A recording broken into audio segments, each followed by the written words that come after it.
Okay. அன்பார்ந்த புதிய வானம் வலைவலியை பார்த்து கொண்டிருப்பவர்கள் அன்பு நண்பர்களுக்கு என்னுடைய அன்பார்ந்த வணக்கங்கள். நாம் உலகம் முழுவதும் இன்றைக்கு பல்வேறு நாடுகள் பாலஸ்தீனத்திற்கு ஆதரவாகவும் இஸ்ரேலுக்கு ஆதரவாகவும் பல போராட்டங்களை நடத்தி கொண்டிருக்கின்றார்கள். இந்த போராட்டங்கள் எதற்கு என்று சொன்னால், இஸ்ரேல் செய்வது சரியானதுதான் என்ற ஒரு கருத்து அவர்கள் பக்கம் இருந்தாலும் நியாயம் இருந்தாலும், பாலஸ்தீனத்திலே அப்பாவி மக்கள் கொன்று குவிக்கப்படுகின்றார்கள், குழந்தைகள் கொன்று குவிக்கப்படுகின்றார்கள், பெண்கள் கொலை செய்யப்படுகின்றார்கள். இதுவரை சுமார் 37,000 நபர்கள் அங்கே கொல்லப்பட்டிருக்கின்றார்கள். 1,00,000க்கும் மேற்பட்டவர்கள் காயமடைந்து இருக்கின்றார்கள். 10-12 லட்சம் மக்கள் அங்கே அகதிகளாகி எங்கே போவது என்று தெரியாமல் விழிப்பிதுங்கி கால்கள் போன திசையெல்லாம் நடந்து கொண்டிருக்கின்றார்கள். எங்கே எப்போது குண்டுவீச்சு நடக்கும், எங்கே எப்போது துப்பாக்கி நம் மீது குண்டுகள் பாயும் என்று ஒரு அவல நிலையிலே ஓடிக்கொண்டிருக்கின்றார்கள்.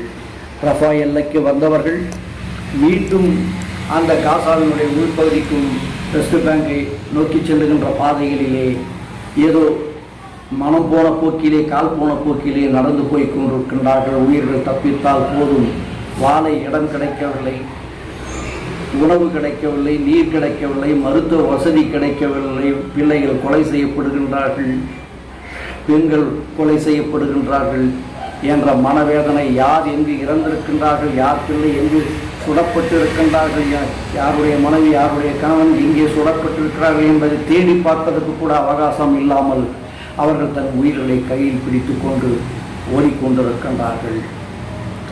இங்கே பாலஸ்தீனுக்கு ஆதரவாக போராடிக் கொண்டிருக்கிற மக்கள் பெரும்பான்மையாக அவர்கள் கூறுவது, நீ ஹமாஸை எதை வேண்டுமானாலும் செய்து கொள், ஹிஸ்புல்லாவை எதை வேண்டுமானாலும் செய்து கொள், ஹவுதிகளை எதை வேண்டுமானாலும் செய்து கொள். அவர்களெல்லாம் போராளிகள் என்ற பெயரில் இருந்தாலும் இன்றைக்கு உலக நாடுகளிலே அவர்களை வேறு மாதிரியாக அழைக்கின்ற காரணத்தினால் அவர்களுக்கும் உங்களுக்கும் தான் பிரச்சனை, அப்பாவி மக்களுக்கும் உங்களுக்கும் என்ன பிரச்சனை என்று விவாதத்திலே இறங்கி பாலஸ்தீன மக்கள் அப்பாவி மக்களுக்கு ஆதரவாக நிற்கின்றார்கள். யாரும் ஹமாஸுக்கு ஆதரவாகவோ ஹிஸ்புல்லாவுக்கு ஆதரவாக ஹவுதிகளுக்கு ஆதரவாகவோ போராடவில்லை என்பதை தெளிவுபடுத்துகின்றது ஊடகங்களும் மக்களும். இஸ்ரேலுடைய நியாயங்கள், அவர்கள் 2000 ஆண்டுகளாக நாடற்று தங்குவதற்கு இடமின்றி அவதிப்பட்டார்கள், சென்ற இடமெல்லாம் விரட்டியடிக்கப்பட்டார்கள். அவர்களுக்கு அங்கே ஒரு நிரந்தரமான ஒரு நாடு கிடைத்தது, அது இஸ்ரேலாக மாறியது.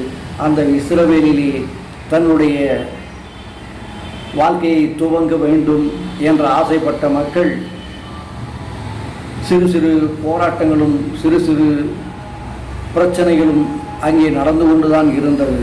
அக்டோபர் 7 தான் அவர்களை உசுப்பிவிட்டு முற்றிலுமாக நாங்கள் ஹமாஸை அழிக்கும் வரை ஓய மாட்டோம் என்ற ஒரு சபதத்தை எடுக்க வைத்து இன்று வரை அந்த போர் துவங்கி கொண்டிருக்கிறது, இன்னும் தொடரும் என்று சொல்லுகின்றார்கள்.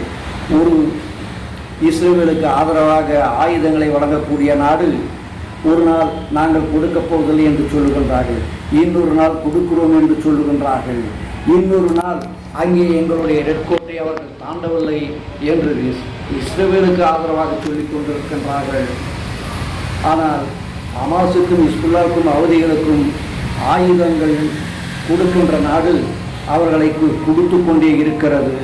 இன்றைக்கு இஸ்ரேலுக்கு உதவி செய்யக்கூடிய ஆயுதங்கள் வரக்கூடிய கப்பல்கள் வழிமறைத்து தாக்கப்படுகிறது, பொருட்கள் நின்று தாக்கப்படுகிறது, ட்ரோன்கள் சுட்டு வீழ்த்தப்படுகிறது.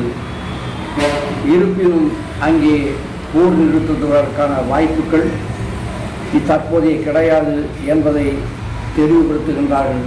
அப்பாவி மக்கள் அங்கே காப்பாற்றப்பட வேண்டும், இஸ்ரேல் பாலஸ்தீன போர் நிறுத்தப்பட வேண்டும், அங்கே கைதிகளாக இருக்கக்கூடியவர்கள் இரு பக்கமும் நிபந்தனையின்றி விடுதலை செய்யப்பட வேண்டும். அங்கே இருக்கக்கூடிய மக்களுக்கு அடிப்படை வசதிகள், மருத்துவ வசதிகள் அனைத்தும் கிடைக்க வேண்டும், உணவு தண்ணீர் அனைத்தும் கிடைக்க வேண்டும் என்று எல்லாம் வல்ல இறைவனை நாம் வேண்டி கேட்டுக்கொள்கிறோம். அதற்கு உலக மக்களும் ஆதரவு தர வேண்டும், யூஎன்னும் ஆதரவு தர வேண்டும் என்பது நம்முடைய கோரிக்கை.